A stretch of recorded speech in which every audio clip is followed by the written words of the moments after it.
And coming up here next at 5, the search for a missing man comes to an end. What investigators and family members are telling WTOL 11 tonight.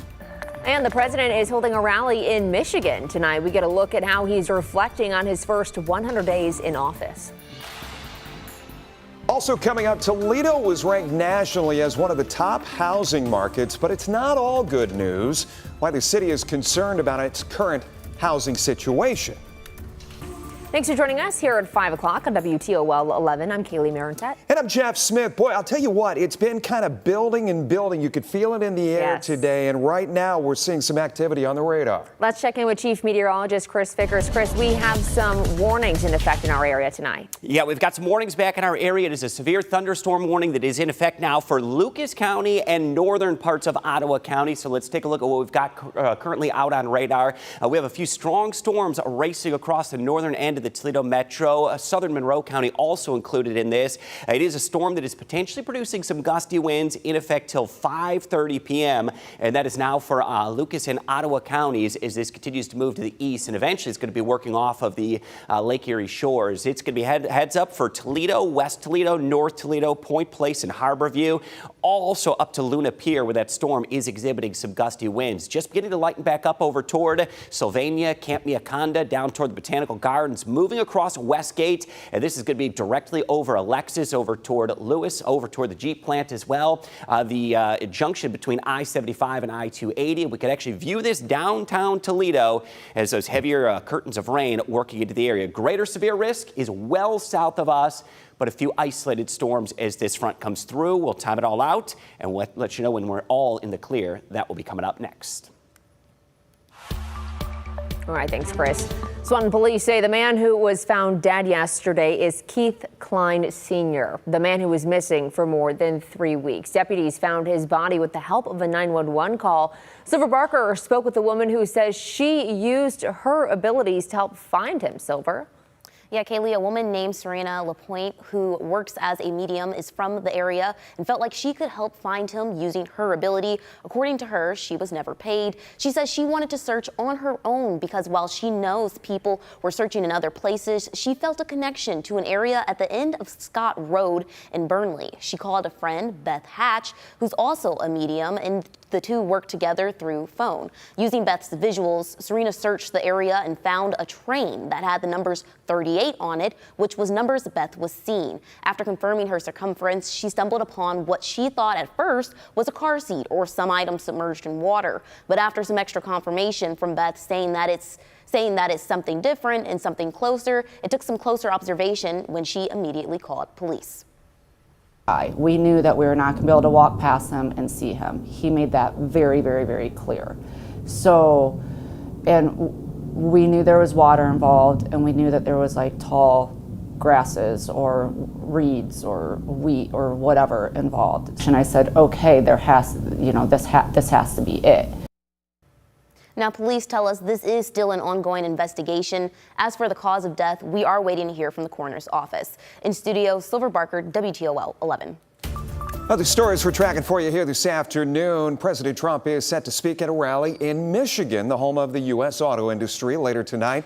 He is expected to discuss his economic policy as he marks 100 days of his second term. Now, this comes as the White House announces it is easing some tariffs on automakers.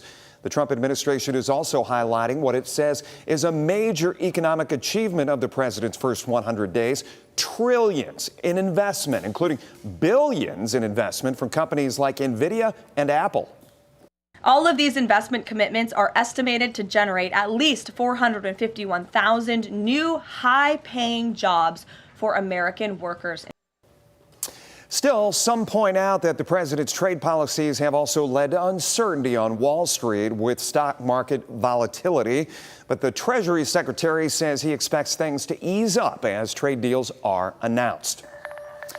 The city of Perrysburg has gone through a number of changes in recent years, population, traffic increases, but now change is coming to the mayor's office. And Tim Miller talks with the three candidates who all have very different plans for the city. Aaron Harder is the political newcomer in this race. At just 28, this is his first ever run for office. Harder grew up in Bono, near Oregon, but has lived in Perrysburg for about 3 years. The sales data analyst thinks his economics degree from the University of Toledo gives him an advantage in the race. And he says Perrysburg's recent failed school levies and budget cuts convinced him to run.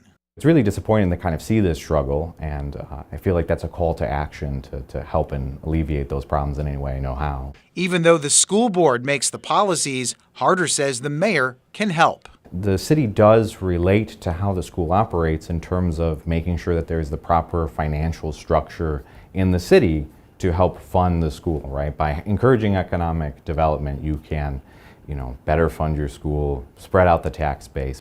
This nonpartisan race in the May 6th primary will determine the top 2 finishers of the 3 candidates. Those top 2 will face off in November. City Councilman Mark Weber was appointed to council in 2019 and 2021 and elected to it in November of 2021. Now he wants to lead Perrysburg from the mayor's office. I got myself out there. I went, I go to all the departments. I spend time with the service crews. I've toured the wastewater treatment plant. I've really gotten to know and build a good working relationship with all the department heads and the administrator. If elected mayor, Weber says he will attract development that will strengthen the city's tax base to help residents, businesses, and the schools. This is my 6th and final year on city council, so I'm just not ready to quit yet. I want to still give back to the Perrysburg. Deborah Bourne is a Perrysburg High School graduate and served on city council from 2017 to 2021. I care very much for the citizens of Perrysburg. She's a small business owner, an art dealer, and is opposed to the downtown revitalization project that will transform Louisiana Avenue with repairs to sidewalks and curbs, also making it more pedestrian friendly and ADA compliant. Phase 1 of the project already began.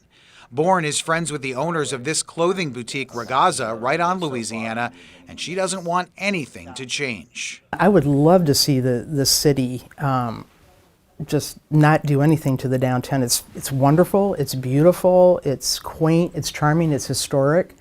And my fear is if something does happen down here, I've talked to some of the business owners, some of them may leave because of the time involved with trying to do such an endeavor. Harder and Weber both support the plan, but Bourne wants the $4.7 million set aside for the project to instead go to repairs at the city's water and sewer treatment plant. She also has an idea to partner with Levis Commons to shuttle people downtown for events because of parking limitations.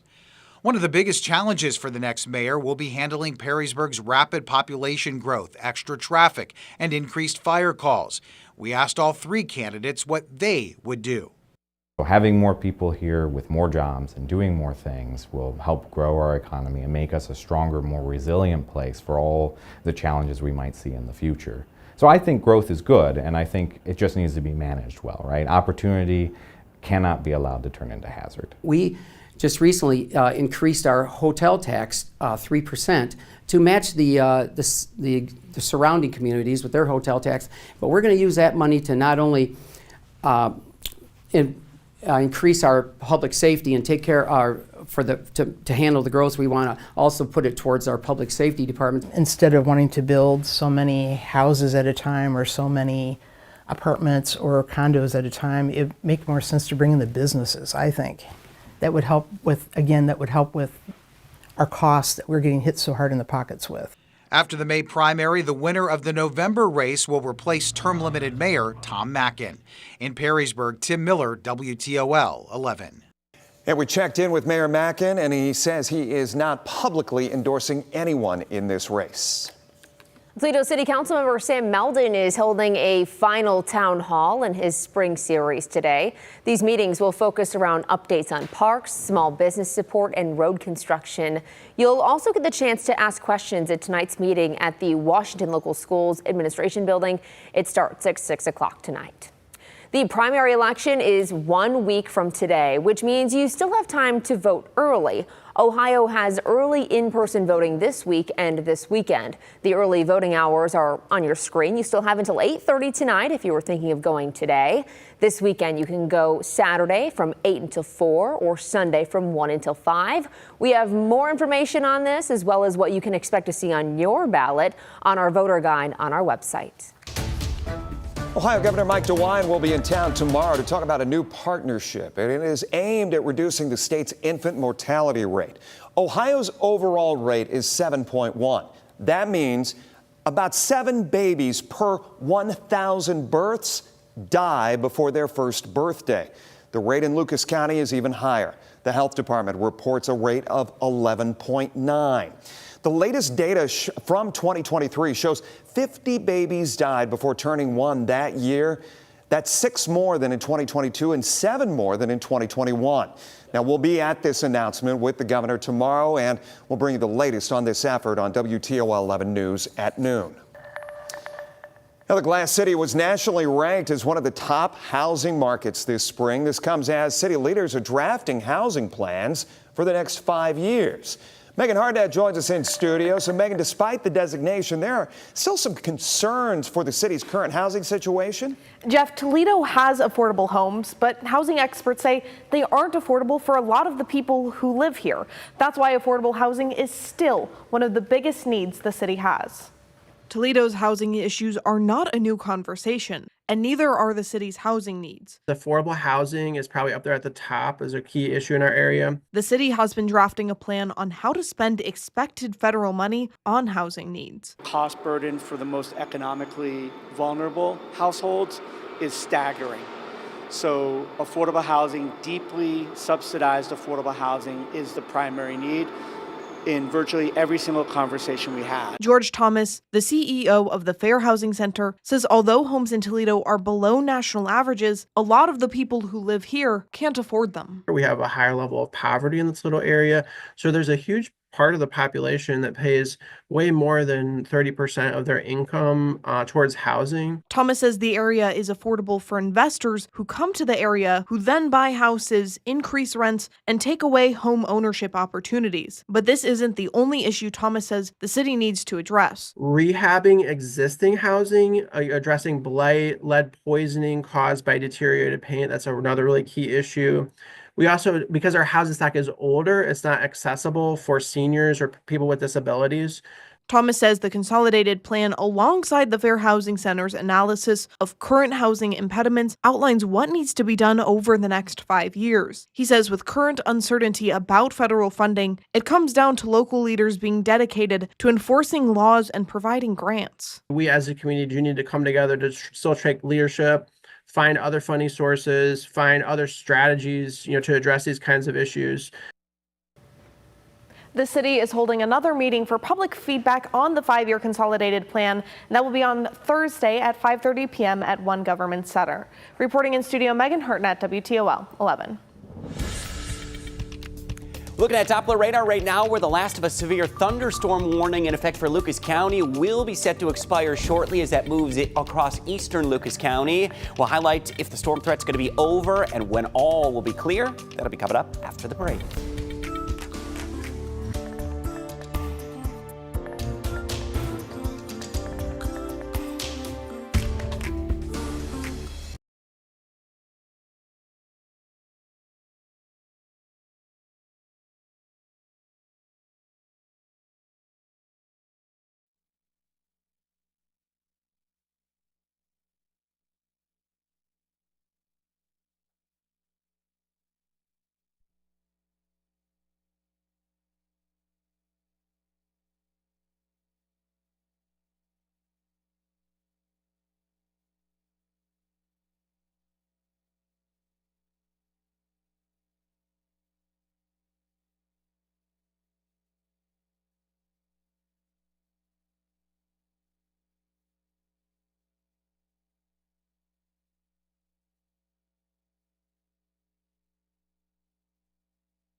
How about over the past 30 minutes, the skies certainly did get dark across the Toledo metro as a storm rolled through parts of downtown Toledo. Now officially a severe thunderstorm warning for eastern Lucas County. And this too about to expire in effect till 5:30, but really only impacting a few select areas out toward Maumee Bay State Park, through eastern Lucas County, out toward Jerusalem Township, down to about Reno Beach where it's raining lightly.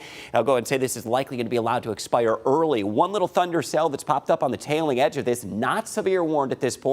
That extends back toward Route 20. There's Airport Highway, Swan Creek Metro Park, down to Lucas County Rec Center, right along the Ohio Turnpike and over toward Rossford's where some of the heaviest rain is right now, crossing I-75. And that is going to continue to push east over toward Owens Community College and out toward Northwood and Walbridge. A few isolated showers, a few embedded downpours as well. Wood County down toward Hamler, back over toward Holgate, you're in the clear. There's State Route 108 in southern Henry County where some of that rain is actively occurring. We are not expecting widespread severe weather. In fact, this could be one of the few cells that does produce some gusty winds, some brief lightning as it rolls to the east along our lakeshore areas. Temperature-wise, we did top out 80 or warmer for most areas. Now starting to turn a little cooler and less humid west of Toledo, where that front is now clearing through. Winds have really been howling today, gusting 35, 40, even over 45 miles per hour. And once we get past sundown tonight, the winds are going to calm back and we're going to turn much quieter and calmer. Now the rest of the evening, so yes, we have that storm threat, very narrow line of storms working through. We are not anticipating widespread severe weather. Once this line though pushes through, it's going to be long gone by about 7:30, 8 o'clock, perhaps even sooner for many areas west of I-75. You're already in the clear. Less humid weather tonight, a lighter breeze and cooler conditions tomorrow morning. We're going to start the day Wednesday close to 40 degrees. Low humidity tomorrow, bright sunshine through the morning, increasing clouds into the afternoon. We are going to be dry Wednesday afternoon and evening, even into Wednesday night. There will be rain chances that come back in overnight Wednesday into Thursday. A few showers. And Thursday looking a little more unsettled. We're likely to rise well into the 70s. There will be a couple rounds of scattered showers and storms on Thursday, and a risk we could get a few isolated strong storms as we get into Thursday afternoon. So tomorrow, your Wednesday, we start the day a little cooler, back close to 40 degrees, brighter skies and sunshine through midday. Clouds are going to increase late afternoon and into the evening, and we're going to be held much cooler, close to 60 for the high. Then we're going to fall as a lake breeze kicks in. Thursday, we jump back into the mid-70s. Scattered showers and storms. The risk we could get a few strong storms. Showers will linger Friday, even into early Saturday. We turn cooler for the start of the weekend, and still looking at mild weather that will fill up much of next week. Kaylee, back over to you. The trial of Karen Reed continues on. Why a cell phone expert was called to testify and what the defense is trying to argue.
We have a traffic alert to get to you right now. This is live video from our downtown camera. The Craig Memorial Bridge is closed.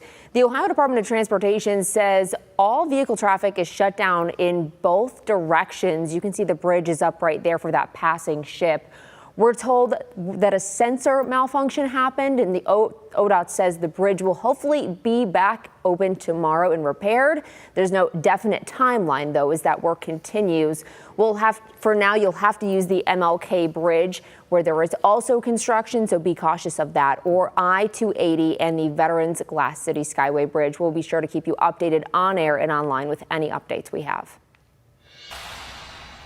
Other stories we're tracking for you here tonight. A tragedy in the state of Illinois where a driver went through a building that was hosting an after-school program. This all happened in Chatham, which is just south of Illinois state capitol. According to police, a vehicle crashed through a wall at an after-school camp, hitting several people inside before exiting out the other side of the building.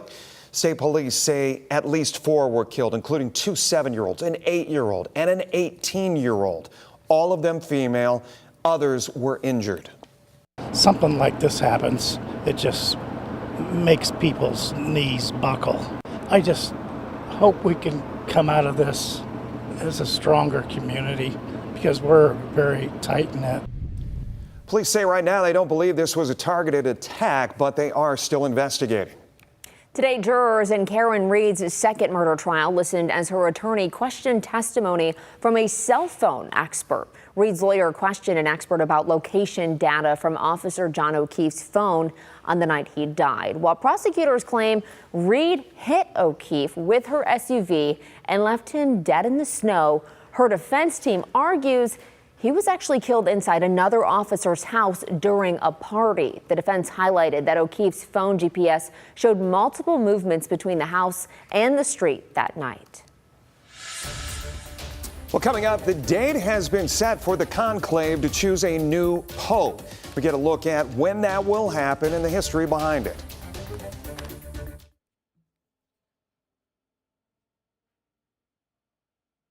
Did you provide any of the information?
The only black all-female unit to serve in Europe during World War II received long overdue recognition on Capitol Hill today. The 6888 was a group of 900 black women who served in World War II, sorting millions of letters for American soldiers in England and France. These women worked hard and fast, clearing years of backed-up mail in just 3 months, even while facing unfair treatment from male soldiers. For 80 years, no one properly thanked them for their hard work, but today Congress finally honored them with a special gold medal.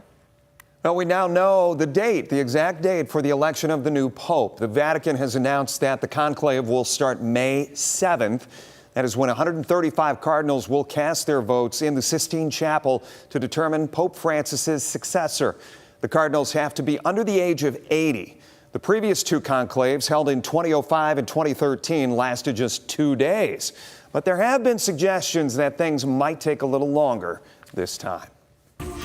Get closer to a new half hour here on WTOL 11. We've got news stories coming your way. Melissa Andrews is here with a look at what's coming up next. Hey, Mel. Hey, guys, bringing change to a North Toledo neighborhood. We'll get a look at this project and how leaders hope it'll impact the community.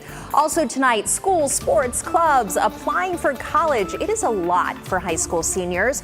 We're going to introduce you to tonight's leader in action who's going above and beyond. Plus, Chris is tracking your forecast, some isolated storms out there. What do you expect?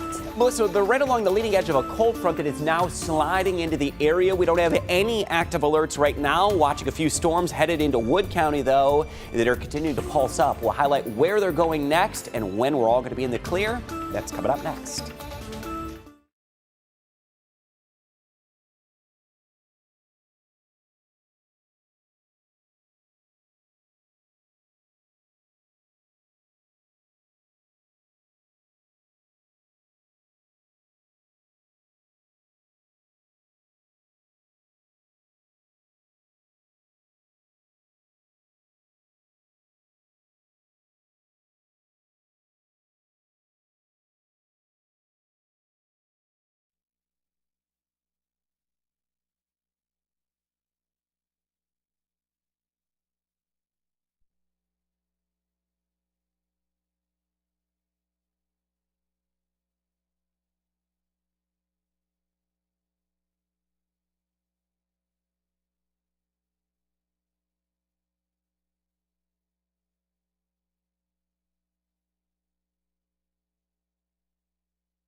Thanks for joining us here on WTOL 11 News at 5:30. I'm Melissa Andrews. And I'm Jeff Smith. If OHP was tracking these storms, they might have some speeder alerts out there. These things are moving quite a bit. Yeah, that's right. One of my son's baseball games just got canceled, so this stuff is moving through the area. And Chris, it kind of depends on where you are, whether you're going to see these. It's going to remain very isolated. It's a very thin line of storms along the leading edge of a cold front. If you were in southern and central Ohio, that's where the severe thunderstorm watch is. We aren't expecting anything widespread.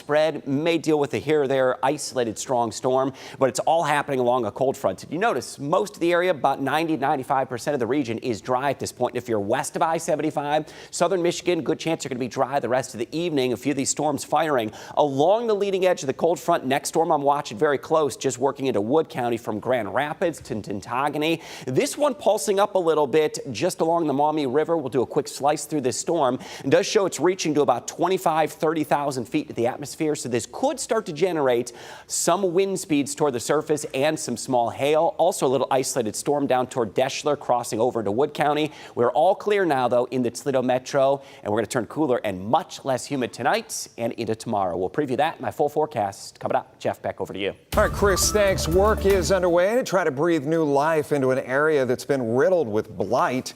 A pocket park is coming to North Toledo, and community leaders say it's what the neighborhood needs to make a positive change. Here's Sophia Pericone with tonight's story. Take a look at this corner lot at Stickney and Michigan. Overgrown weeds and dying trees. For the past 15 years, it's been a sign of neglect. But community leaders say it's time for a change in this North End neighborhood.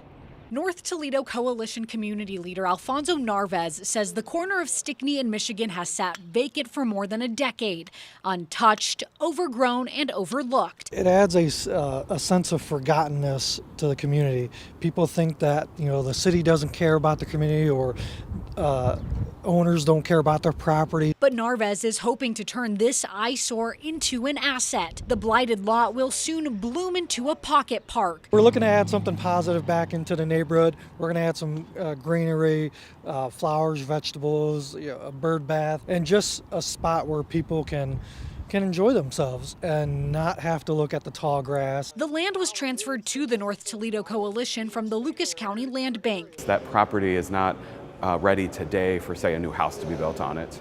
But the next best thing is to have the community step up and take care of it, create something beautiful and positive for the neighborhood. Land Bank President and CEO David Mann says there are dozens of empty homes and abandoned lots just like this across Toledo. There's all kinds of danger from that, from the building itself, from people treating it as a site where maybe they can do bad things, from animals, from vermin, from dumping trash. But now, one less forgotten plot of land and one more reminder that someone is looking out for the neighborhood. Things are headed in the right direction. There are positive things happen here, and they are not forgotten. They are part of the community. We are here for them. We are here for the voiceless. There's no completion date for this park just yet, but Narvez says to expect a lot of progress this summer. If you'd like to volunteer to help out on this project, you can contact the North Toledo Coalition. You can find their information on our website.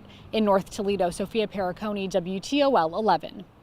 Toledo police and the Ohio State Highway Patrol are cracking down on speeding. The agencies say they spent 4 hours last weekend patrolling the areas of I-280 and Star Avenue and I-75 and Ottawa River Road. They stopped 33 speeding drivers, including 2 who were going over 100 miles an hour. They also charged 3 people with license violations and 1 with OVI.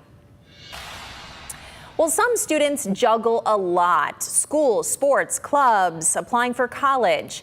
Tonight, we're highlighting one local senior who wears a lot of hats while leading the student body. Amanda Fay introduces us to this week's Leader in Action. Pettisville High School senior Caden Bishop balances a full schedule with a humble attitude. I've been going to Pettisville my whole life. I've been the class president for a while. I play basketball, baseball, cross country, and golf. Member of the NHS, FFA, FCA. I do a lot. I enjoy going to my church. We have a great youth group there. It's that involvement across multiple activities that's helped Caden develop skills beyond the classroom.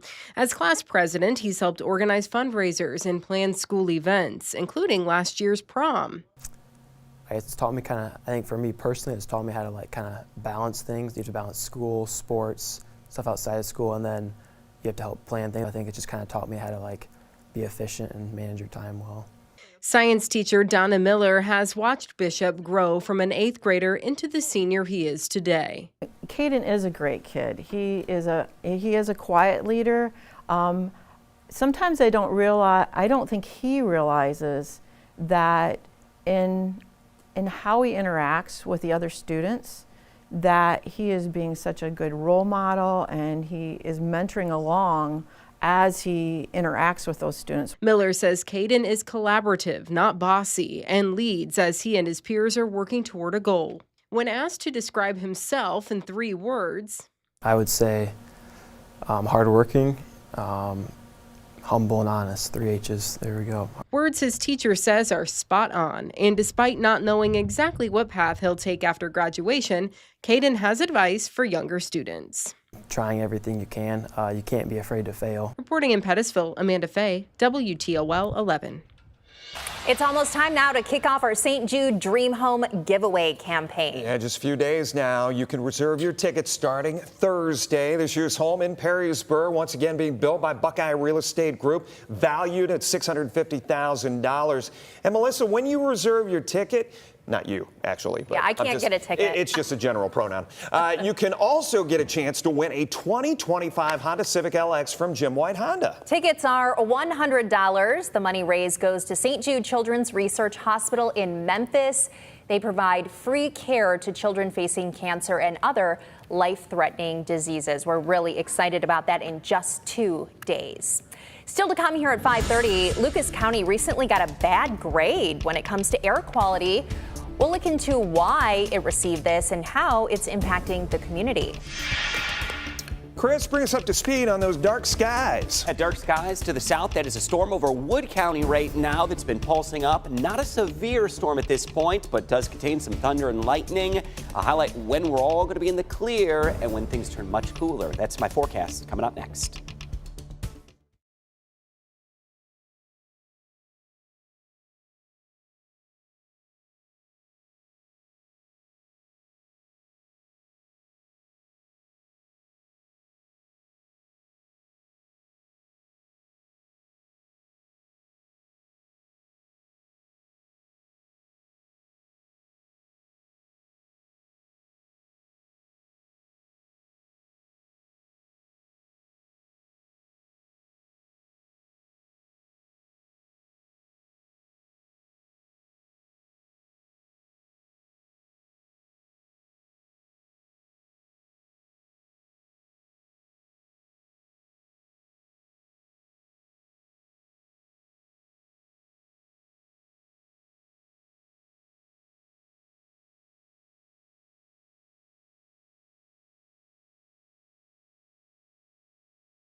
That's the weather impact out there the rest of the evening as we have you along for a little bit of a bumpy ride for a few areas in Wood County, stretching now east to the Toledo Metro. It's a couple isolated storms, and at this point, nothing that is severe, but a few of these are pulsing up a little bit and could be producing some small hail and some gusty winds. One little isolated storm I got a close eye on. This is out there toward Ottawa National Wildlife Refuge, right along Route 2, and that continues eastward out there toward State Route 19, headed over toward Reno Beach and out toward Davis-Bessie, and it extends south on 590, just north of Rocky Ridge is where we're seeing that. If you're over toward Graytown and Clay Center, just a little bit of light rain that is occurring. Wood County, though, this storm does have my attention, though, as we do have some showers that are rolling through Hamler and into Wood County. This one in particular is just lightened up in Haskins, still raining over toward Tintagony, and the heavier rain now toward Dunbridge and Sugar Ridge. And if we get over toward 582, this is right in the midst of it. So if you're traveling I-75 in this particular area, not only do we have have lightning strikes,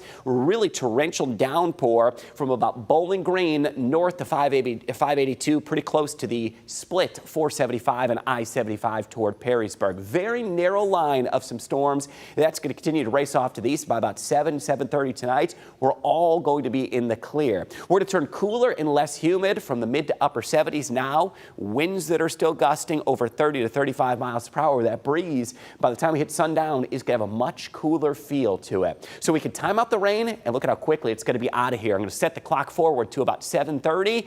And the storms are gone. They race off to the east very quickly in the next 2 hours. We're going to have dry weather on Wednesday morning, mainly sunny skies to start the day. It's going to be a beautiful, much cooler day. Highs close to 60 degrees, and even through Wednesday afternoon, we're looking at dry conditions, but you will feel a cooler breeze that is going to be out there through Wednesday afternoon. So for your Wednesday, cooler and less humid, close to 60, although areas well inland from the lake could even see mid to upper 60s, and you'll see that right here in the hour-by-hour forecast. We all turn colder tonight, dropping back into the 40s. Could even get a few spots in the mid to upper 30s across southern Michigan. So a chilly start to the day Wednesday, and by the afternoon, a lake breeze is going to be the big deal through the afternoon, but well inland from that lake breeze, that's where we reach the mid to upper 60s. Tonight will turn mostly clear. No storms tonight as that cold front's already going to make its way through by about sundown time. Cooler and less humid. We're close to 60 in the Toledo metro tomorrow. Warmer inland, and then more storms back on Thursday. They're going to be on and off through the morning and into the afternoon. Cooler Friday and even chillier on Saturday. Upper 50s, but a nice rebound next week takes us back into the 70s. Jeff, back over to you. All right, Chris, thanks. The lights are back on across most of Spain and Portugal after a massive blackout. We told you about that this week. It left the peninsula without power for more than 12 hours yesterday. CBS News with more. In the city of Madrid, drenched in darkness overnight, an eruption of excitement as the lights finally came back on. The power restored to almost the entire country following an hours-long blackout that swept across Spain, Portugal, and parts of France. Traffic in the Portuguese capital of Lisbon at a standstill. In Madrid, stranded Spanish commuters navigated through dark metro tunnels and along railroad tracks. We were going to Barcelona, and all of a sudden it's just, general blackout, no news. They didn't know when it was going to start again. The blackout even knocked out power midway through tennis star Coco Gauff's post-match interview at the Madrid Open. So maybe I just need to not get a lot of sleep. The outage hit just before 12:30 in the afternoon local time. Monday, the Portuguese National Cybersecurity Center said there was no sign of a cyber attack, but Spain's Prime Minister Pedro Sanchez said they're analyzing all the potential causes without discarding any hypothesis.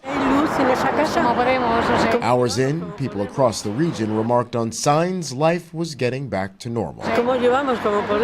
Lights on in a house and in storefronts as the busy morning commute picked back up in other places. But the world's still in the dark about why the lights went out to begin with.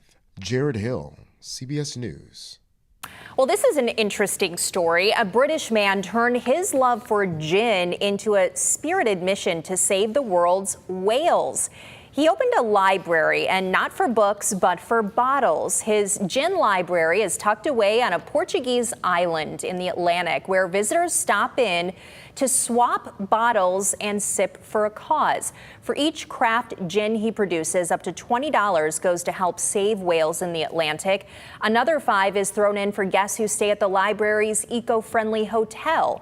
It attracts tourists from all over the world who say the trick is to donate a label not already on the shelves. We've actually tried hard to find a bottle of gin that isn't in here already, and we have failed so far. And that guy's all the way from Boston. Keeping in the theme of helping the planet, the Gin Gallery runs on solar power with bottles made of recycled glass and stoppers produced with a mix of cork and carbon. Amazon is taking on Starlink. The e-commerce and tech giant launched its first 27 internet satellites into orbit yesterday in a mission called Project Kuiper. The company says it plans to place more than 3,000 satellites in space to provide fast and affordable broadband service around the world. Right now, the market has been dominated by Elon Musk's Starlink satellites. Now, the WTOL 11 newsroom, hard at work for you at this hour. Kaylee Marintet is here with some of the stories we're tracking for 6. Kaylee. Melissa, Jeff, we've got an update to a shooting that left 2 people dead in South Toledo last year. 2 men were charged in the shooting. Now, nearly 1 year since the shooting happened, we're learning how long one of the suspects will be serving time in prison. Plus, changes could be coming to the public records law in Ohio. These could not only impact news outlets, but also wrongful conviction groups. Tonight, an Ohio senator is speaking out about the possible changes. We've got those stories and more headed your way in about 14 minutes. We'll be right back.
It was a very emotional day down at Florida State University. The student union reopened today on campus after a student who police identify as 20-year-old Phoenix Inker opened fire near the student union, killing 2 and hurting 6 others. The university president addressed students today, leading a moment of silence along with prayers from a pastor and a rabbi, saying it's crucial the university continues to offer students services like space and opportunities.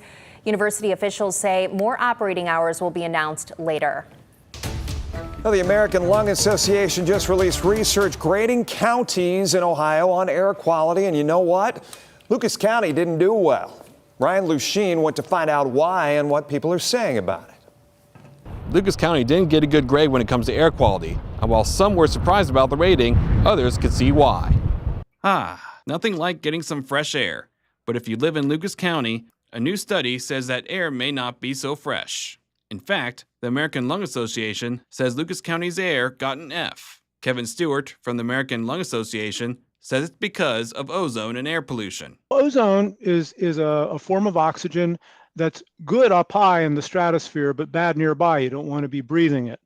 It's something that causes irritation to the lungs. There were people who were surprised by the F rating, like Linda Nagy from Temperance, but admits that our close proximity to factories could affect our air quality. The working back there's the roads, much more use there. They're always fixing roads, so there's always tar and stuff like that. And Stewart says things like that can affect the overall atmosphere. By burning fossil fuels, have increased the amount of carbon pollution in the atmosphere over the years that makes the climate changes more likely to occur. In other words, higher temperatures, a change in rainfall patterns, droughts forming. Toledoan Jaron Finley says he travels and sees a difference in air quality around Toledo, even seeing how he says it affects his family. I was just out of state and the air quality seemed a lot better. Anytime I go out of state, the air quality seems better. You come home and it seems harder to breathe. My child, when he's outside playing around, his asthma kicks up. Stewart says the American Lung Association applauds when counties and cities encourage air-friendly methods and hopes Lucas County can make changes to get its air quality better in the future. We know that's going to be a long, decades-long kind of a process. It's not something that's going to happen overnight. And so that's why we continually need to pay attention to controlling the things that can be controlled. Stewart says if you want to learn more about the air qualities in your area, you can check out their website, which you can find at WTOL.com. Reporting in Lucas County, Ryan Lachine, WTOL 11. The number of Americans living with Alzheimer's has risen to more than 7 million. A new report from the Alzheimer's Association shows as those numbers grow, more people want to know early on if they have it or if they are at high risk. The report finds nearly 80% of people surveyed would want to know if they had the disease before having symptoms. And the report also shows people are willing to accept even high risk to do that. Americans are interested in getting a blood test if and when that becomes available and finding out early. And the reason for this is people want access to treatments. People surveyed say if they are diagnosed or if they are at risk, they want to make lifestyle changes. The report also shows if diagnosed with Alzheimer's, 83% of those surveyed would be willing to participate in a clinical trial. STEM students at Perrysburg Junior High had a special visitor today. We'll get a look at who visited and shared their experience with the class.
Have you checked out Well Read, Well Said on WTOL 11 Plus yet? Well, we have a brand new episode out today. You do? We do. Please join us, Jeff. Tell me about it. Oh, it's a romance book. You know how I love to talk about those.